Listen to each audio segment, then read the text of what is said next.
Hello प्यारे साथियों, आप सभी को वेलकम है आपके अपने यूट्यूब चैनल एनआर क्लासेज में। दोस्तों मैं नीतीश कुमार। हम सब दोस्तों आपको पढ़ा रहे हैं क्लास 10th का मैथ चैप्टर 4, जिसका नाम है दोस्तों द्विघात समीकरण। हमने अभी तक द्विघात समीकरण के प्रश्नावली 4.3 तक दोस्तों सब पूरे सवाल को देख चुके हैं, और ये आज हम सब यहाँ पर शुरू करने वाले हैं 4.4। दोस्तों ये आपका आज का लास्ट चैप्टर होने वाला है। द्विघात समीकरण के बाद हम आपको शुरू दोस्तों करेंगे एपी। ठीक है, आपको अच्छे से दोस्तों तैयारी करते रहना है। और अब यहाँ पे आपको रोज 2 वीडियो दोस्तों मिलेगा। ठीक है, आर्ट्स के बच्चों को भी यहाँ पे शुरू कर पा रहे हैं दोस्तों। तो आप सब अच्छे से पढ़ना है, पढ़ाई करना है, अच्छे से तैयारी करना है, ताकि दोस्तों हम यहाँ पे अच्छे से सीख पाए और यहाँ पे समझ पाएंगे। ठीक है, चलिए तो प्रश्नावली 4.4 देखेंगे। कितना देखेंगे बाबू? प्रश्नावली हम सब यहाँ पर 4.4 देखने वाले हैं कि प्रश्नावली 4.4 में क्या कहता है। तो आप सब सवाल को खोलेंगे और अच्छे से दोस्तों सवाल को समझेंगे और सीखने का प्रयास करेंगे। ठीक है, प्रश्नावली 4.4 क्या कहता है कि एक में कि निम्न द्विघात समीकरणों के मूलों की प्रकृति ज्ञात कीजिए। यदि मूलों का अस्तित्व है तो उन्हें है ना ज्ञात करना है। ठीक है, यानी हमें जो द्विघात समीकरण है उसका मूलों की प्रकृति लाना है। कब लाना है? यदि उसका मूलों का अस्तित्व है तो ज्ञात करना है उस द्विघात समीकरण के मूलों की प्रकृति। ठीक है, अब क्या है कि हम सब यहाँ पर किस प्रकार से मूलों की प्रकृति लाते हैं, किस प्रकार से अस्तित्व ज्ञात करते हैं। दोस्तों आपको हम हर एक चीज बातों को बताए थे कि दिए गए किसी प्रकार का जब द्विघात समीकरण आप सबके पास रहेगा तो उसका अस्तित्व कैसे निकालेंगी। अस्तित्व यदि होगा तभी उसका मूलों की प्रकृति निकलेगा, अन्यथा दोस्तों उसको मूलों की प्रकृति नहीं निकल सकता है।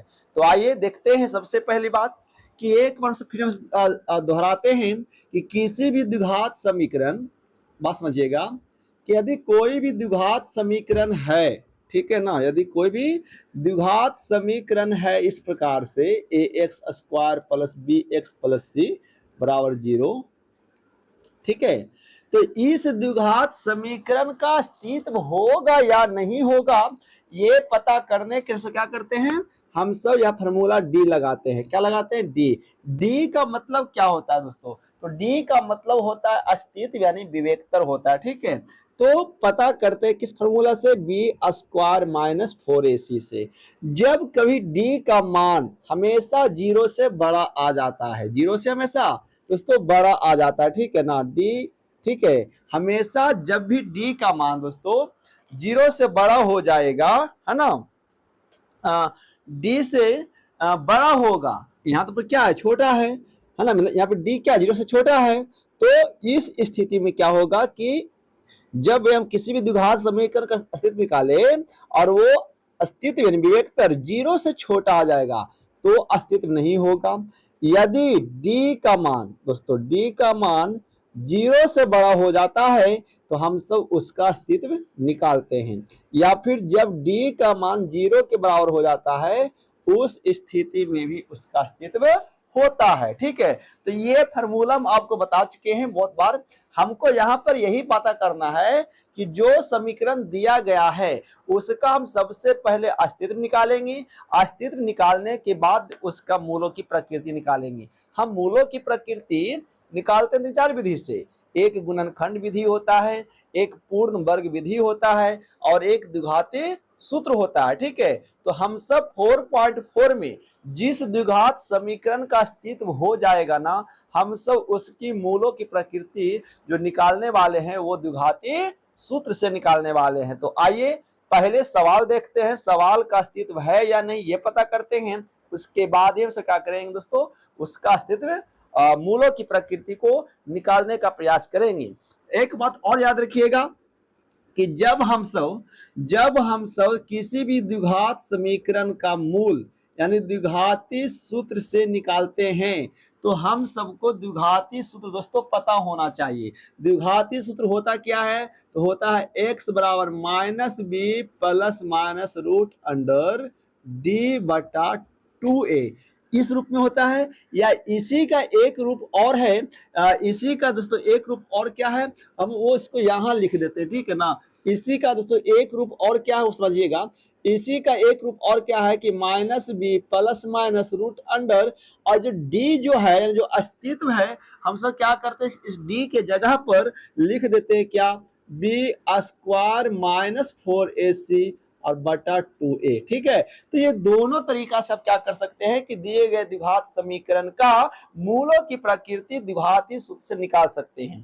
थोड़ा सा बात समझने की क्या चीज है कि ये जो लॉन्ग फॉर्मूला है द्विघाती सूत्र का, तो इसमें हम क्या करेंगे कि जब हम किसी भी द्विघात समीकरण का डी नहीं निकालते हैं, जब मूलों की प्रकृति को नहीं निकालते हैं, तो हम डायरेक्टली उस मूलों की प्रकृति को ला सकते हैं। लेकिन जब हमें पहले से डी पता हो जाए कि दिए गए द्विघात समीकरण का अस्तित्व कितना है दोस्तों, तो हम सब फिर उस शॉर्ट फॉर्मूला से भी क्या कर सकते हैं, उसकी मूलों की प्रकृति को निकाल सकते हैं द्विघाती सूत्र से। तो ये कॉन्सेप्ट आपको याद रखना होगा। तो आइए हम सब यहाँ पर सवाल दोस्तों लगाने का प्रयास करते हैं। सवाल नंबर 1 का 1 क्या कहता है, सवाल नंबर दोस्तों 1 का 1 क्या का सवाल 1 है कि निम्न द्विघात समीकरणों के मूलों की प्रकृति ज्ञात कीजिए, यदि मूलों का अस्तित्व है तो फिर उन्हें ज्ञात कीजिए। तो सवाल हमारा क्या है, सवाल है 2x square minus 3x plus 5 बराबर 0, ठीक है। यह एक द्विघात समीकरण है। पहले हम दोस्तों इसका क्या करेंगे, अस्तित्व निकालेंगे। अस्तित्व निकालने के लिए हमें पहले ए बी और सी पता करना होगा।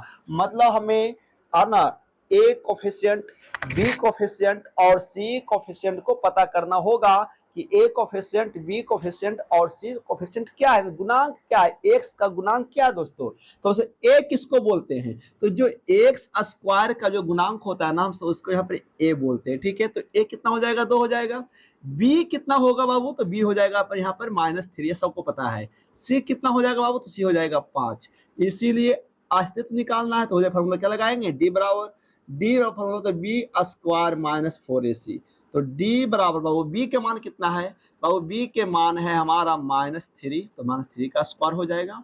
-4ac, 4 गुना ए का मान 2 बाबू, सी का मान 5 हो जाएगा। तो डी बराबर 3 का स्क्वायर 9 होगा, -4 दूनी का 8, 8 बचे के 40, बाबू घट करके आएगा ये -31। यानी जब -31 आ गया है, इसका मतलब क्या है, डी का जब बाबू मान है ना, वो क्या है, 0 से भी छोटा हो रहा है, ठीक है।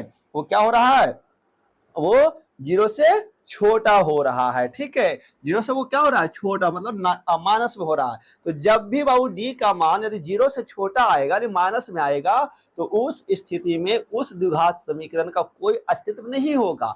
और जब उसका बाबू कोई अस्तित्व होगा ही नहीं, तो उसकी मूलों की प्रकृति हम नहीं निकाल पाएंगे। तो यहाँ पे आपने देखा, यहाँ पे क्या आ गया, यहाँ पे डी का मान बाबू आ गया ऋणात्मक, नेगेटिव आ गया। तो हम क्या लिखेंगे, लिखेंगे अतः द्विघात समीकरण का अस्तित्व नहीं है, अस्तित्व नहीं है। बात समझ में आया कि द्विघात समीकरण का अस्तित्व बाबू नहीं है। इस प्रकार से हमें क्या करना है, पहले मूलों की प्रकृति ज्ञात करना है, और फिर मूलों की प्रकृति ज्ञात करके हमें द्विघात समीकरण का अस्तित्व को निकालना है। बात समझ में आता आ रहा है ना। चलिए, तो पहला का अस्तित्व नहीं होगा, इतना आप याद रखिएगा। ये आगे आइए, अब हम सवाल नंबर 2 को चेक करते हैं और देखते हैं कि उसका अस्तित्व है या अस्तित्व उसका नहीं है, ठीक है।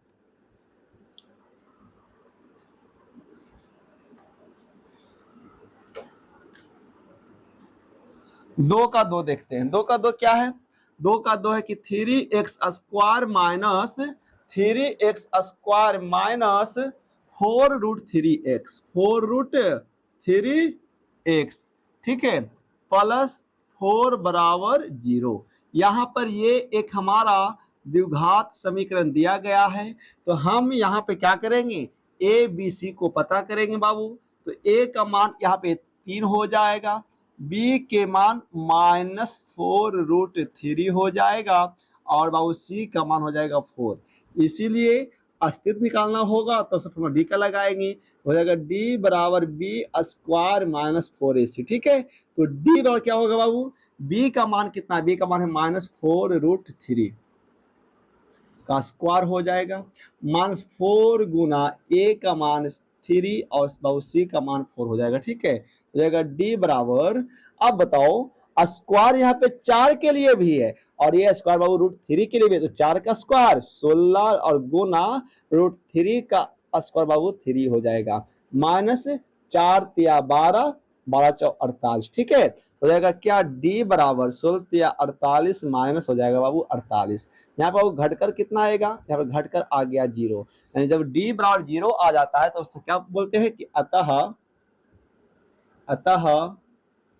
द्विघात समीकरण का क्या है बाबू, अस्तित्व है ना, अस्तित्व है। ठीक है, अब जब इसका अस्तित्व है तो इसका निकलेगा मूल द्विघाती सूत्र से। ठीक है, जब ये द्विघात समीकरण का अस्तित्व होगा तब इसकी मूलों की हम प्रकृति निकालेंगे, किससे निकालेंगे, द्विघाती सूत्र से। तो आइए सीखने का प्रयास करते हैं कि किस प्रकार से हम यहाँ पर द्विघाती सूत्र का प्रयोग करके इस द्विघात समीकरण की मूलों की प्रकृति को ज्ञात करेंगे। ठीक है, इसीलिए क्या लिखेंगे बाबू, लिखेंगे द्विघाती सूत्र से। तो द्विघाती सूत्र हमको क्या होता है, x बराबर, चूंकि हमें d पहले से पता है तो उसे क्या करेंगे, द्विघाती सूत्र का फॉर्मूला लगाएंगे छोटा वाला, तो -b प्लस माइनस √d/2a होता है। ठीक है, तो चलिए x बराबर माइनस का माइनस और b का मान कितना है, तो बाबू b का मान है -4√3 प्लस माइनस √d, बाबू d का वैल्यू 0 हो जाता है यहाँ पर, 2 और a, तो बाबू a का वैल्यू कितना है, a का वैल्यू है 3, इसीलिए बाबू हो जाएगा x बराबर माइनस, अब ब्रैकेट का गुना होता है तो माइनस गुना माइनस हो जाएगा प्लस हो जाएगा कितना, 4√3 प्लस माइनस। एक बात और देखिए कि जब रूट पर बाबू 0 है तो इसका कोई वैल्यू नहीं ना होगा, तो हो जाएगा 0। ठीक है ना, और 3 दूनी का 6। अब यहाँ पे पता है क्या होगा, यहाँ पर हम सब लेंगे, एक बार लेंगे प्लस के लिए, क्या लेंगे हम सब लिखेंगे यहाँ पर, चूंकि यहाँ पर दो चीज है ना, एक बार प्लस के लिए लेना है, एक बार माइनस के लिए लेना है। ठीक है, तो हो जाएगा क्या बाबू, हो जाएगा x बराबर 4√3 प्लस 0 बराबर 6। ठीक है ना, चलिए इसको रफ कर देते हैं, तो x बराबर 4√3 जो का हो जाएगा 6, अब 2 दूनी का 4, अब 3 दूनी का 6 हो जाएगा यहाँ पर। ठीक है, तो हो गया क्या, हो गया क्या हो जाएगा, x बराबर 2√3 बटा बाबू 3। अब क्या करना है पता है, अब इस √3 को ना हम सब हटाएंगे, तो हटाने के लिए पता है क्या करेंगे कि 2 और √3, अच्छा हम 3 को रूट के रूप में इस प्रकार से लिख सकते हैं कि ना, हम सब 3 को √3 गुना √3 के रूप में सब लिख सकते हैं कि ना, आराम से लिख सकते हैं यहाँ पे। ठीक है, आप सबको पता है, तो एक से एक ये खत्म हो जाएगा, वो हो जाएगा कितना, x बराबर 2 बटा √3 हो जाएगा, यानी एगो मूल आया प्लस के लिए इतना होगा। अब इसी प्रकार से फिर क्या करना होगा, इसी प्रकार से उतना हमें ना माइनस के लिए नहीं, उतना फिर से दोबारा करना पड़ेगा। ठीक है ना, हम लिख देंगे इसी प्रकार, जब बाबू जब लेंगे इसी प्रकार तो क्या हो जाएगा, x बराबर, ठीक है, क्योंकि जब हम सब यहाँ पर भी माइनस लेंगे ना तो ये इतना ही आएगा। ठीक है, तो हो जाएगा कितना, 2 बटा √3, यानी इसीलिए x बराबर पहला मूल बाबू 2√3 और इसका 2√3। आपको बताए थे कि जब द्विघात समीकरण का अस्तित्व यदि 0 आता है, ठीक है ना, तो उसके 2 वास्तविक और बराबर मूल होते हैं।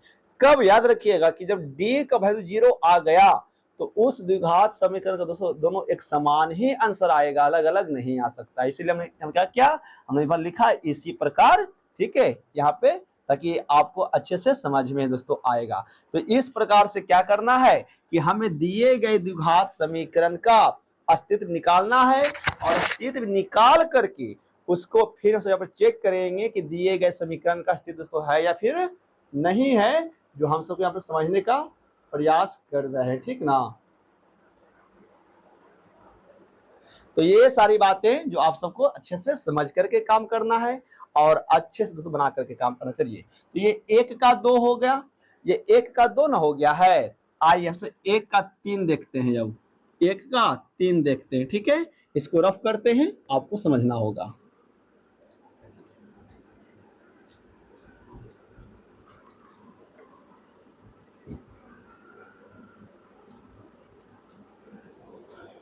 चलिए,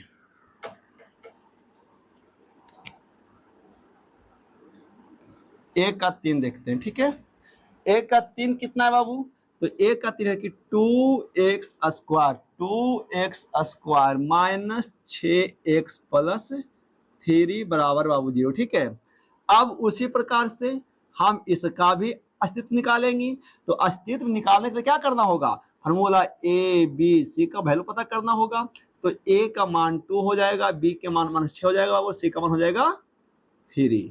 इसीलिए अस्तित्व है कि तो फॉर्मूला लगाएंगे डी बराबर बी स्क्वायर माइनस 4ac, ठीक है। तो डी बराबर बी का वैल्यू कितना?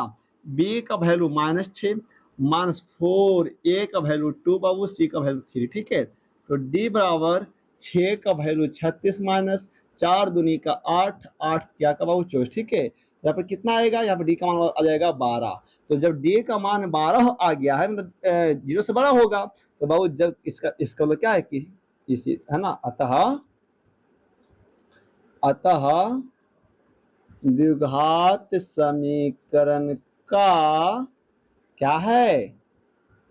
अस्तित्व है। यानी द्विघात समीकरण का बाबू क्या है? द्विघात समीकरण का यहाँ पर अस्तित्व इसका है, ठीक है। अब जब अस्तित्व होगा तो मूलों की प्रकृति आएगा, कौन सूत्र से? द्विघाती सूत्र से हम सबको यहाँ पे निकालना होगा। बात समझ में आ रहा है ना कि किस प्रकार से द्विघात समीकरण का मूलों की प्रकृति को निकालना होगा। तो लिखेंगे क्या बाबू? लिखेंगे द्विघाती सूत्र से। चलिए, तो हम चूंकि पहले से तो डी पता कर लिए हैं, तो लगाएंगे फॉर्मूला छोटा वाला x बराबर -b plus minus root under D बटा 2a, ठीक है। तो x बराबर माइनस के माइनस बाबू, b का वैल्यू 6 हो जाएगा, प्लस और माइनस बाबू d का मान हो जाएगा 12 बटा 2a, तो a का वैल्यू 2 हो जाएगा, ठीक है। तो x बराबर -6 प्लस माइनस और रूट अंडर 12, 2 दूनी का 4। अब तो इसके आगे कुछ होगा नहीं, तो हम पहले यहाँ पर क्या लिखेंगे? लिखेंगे पहले प्लस के लिए, ठीक ना। एक बार चिन्ह प्लस वाले को लेना है और एक बार वो चिन्ह लेना है, किसके लिए लेना है? लेना है माइनस के लिए। तो हम सबसे पहले हम चिन्ह लेते हैं प्लस के लिए, ठीक है ना। तो x बराबर -6 प्लस रूट अंडर 12 बटा 4। तो x बराबर -6 प्लस, अच्छा हम 12 को क्या करें पता है? 12 को तोड़ सकते हैं, 4 तिया के 12। हम इसको 6 दूनी का 12 भी तोड़ सकते हैं, लेकिन पता क्या करेंगे?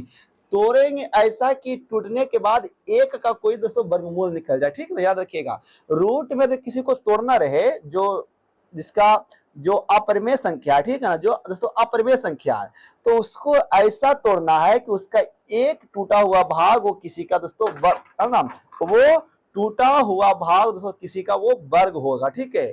तो हमने यहाँ पर क्या किया?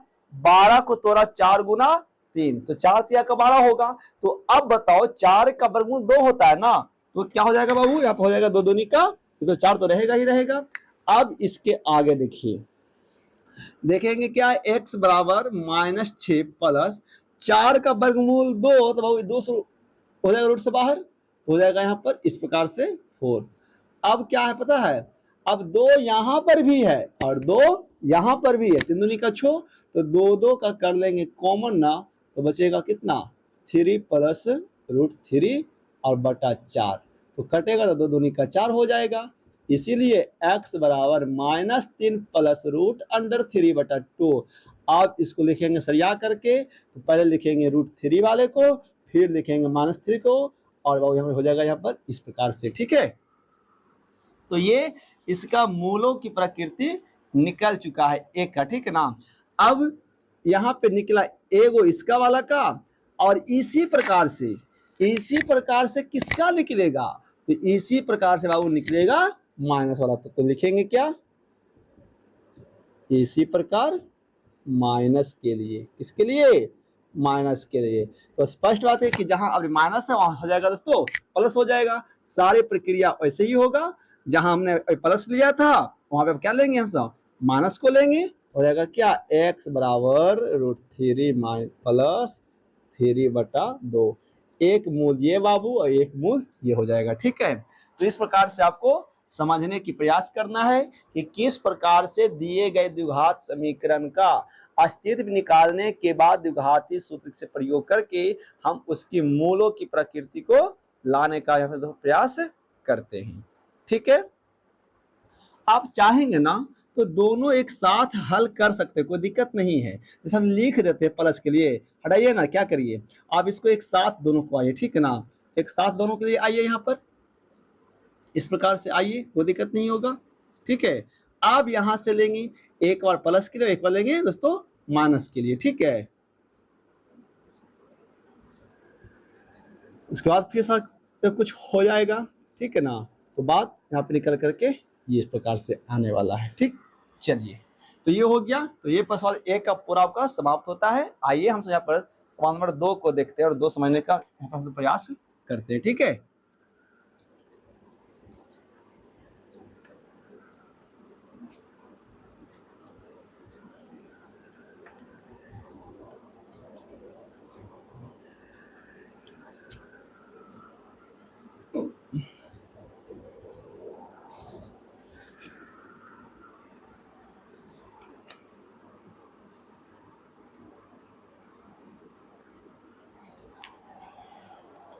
सवाल 2 क्या कहता है, सुनिएगा। सवाल 2 है कि निम्नलिखित प्रत्येक द्विघात समीकरण में k का ऐसा मान ज्ञात कीजिए कि उसके 2 बराबर मूल हों। यानी हमें क्या कहा है कि एक द्विघात समीकरण दिया गया है जिसमें k का मान लाना है ना। ठीक है, उसके ऐसा मान ज्ञात कीजिए कि उसके 2 बराबर मूल हैं। अब बताओ बाबू, बराबर मूल कब होता है, बराबर मूल कब आएगा, जब किसी भी द्विघात समीकरण का अस्तित्व क्या होगा बाबू, 0 के बराबर होगा, उस समय उसका अस्तित्व क्या आएगा, बराबर आएगा। तो सवाल ही कह रहा है कि जो द्विघात समीकरण दिया गया है ना उसके बराबर मूल है, बट केवल k का मान ज्ञात करना है। तो आइए हम सब यहाँ पर इसको भी समझने का प्रयास करते हैं। सवाल 2 का एक क्या है, 2 का एक है 2x square plus kx plus 3 बराबर 0। ठीक है, तो पहले हम a b और c पता करेंगे। तो a का वैल्यू 2, b का वैल्यू k और c का वैल्यू कितना हो जाएगा, c का वैल्यू यहाँ पर कितना हो जाएगा, 3 हो जाएगा। चूंकि द्विघात समीकरण के 2 बराबर मूल हैं, इसीलिए d बराबर हो जाएगा क्या चीज, 0। अब बताओ बाबू d का फॉर्मूला क्या होता है, तो होता है b स्क्वायर माइनस 4ac बराबर 0 हो जाएगा। तो बाबू b यहाँ पर कितना है, तो b है आपका k, तो हो जाएगा k का स्क्वायर माइनस 4, a का वैल्यू 2 वैल्यू इसका उस, ठीक है ना, हो जाएगा कितना हो जाएगा, k स्क्वायर माइनस 4 दूनी का 8, 8 तिया का, तो इस बराबर हो जाएगा 0। अब क्या करोगे कि k स्क्वायर 24 इधर बाबू माइनस में चल जाएगा, तो प्लस में हो जाएगा कितना, 24 से हटेगा बाबू स्क्वायर चढ़ेगा इधर, रूट हो जाएगा 6 चौक। ठीक है ना, अब इसको ऐसा तोड़ेंगे बाबू यहाँ पर इसका एक वर्गमूल निकल जाए, तो हमसे क्या करेंगे, k बराबर इसको तोड़ेंगे 6 चौके 24 और 4 का वर्गमूल बाबू 2 होता है, तो हो जाएगा रूट से बाहर, हो जाएगा कितना 2√6 ये आएगा। जब यहाँ पर इस प्रकार से k का वैल्यू आएंगे ना यहाँ पर, तो इस द्विघात समीकरण के क्या होगा, 2 बराबर मूल हो जाएगा। तो एक सवाल ऐसा इंपॉर्टेंट बोर्ड में आता है जो आपको जिसमें k का मान लाने के लिए आपको यहाँ पर रहेगा। ठीक है ना, तो इसका सेकेंड सवाल आपको बना लेना है ताकि अच्छे से दोस्तों समझ पाओगे। तो इस प्रकार से प्रश्नावली 4.4 समाप्त होता है। हम सब दोस्तों आशा करते हैं कि ये द्विघात समीकरण आपको अच्छा पर आपको पढ़ा पाए हैं। अब इसके बाद यहाँ पर शुरू करने वाले दोस्तों एपी शुरू करेंगे और एपी को समझने का प्रयास करेंगे। तो मिलते हैं दोस्तों अगले वीडियो में, तब तक नमस्कार, जय हिंद, वंदे मातरम।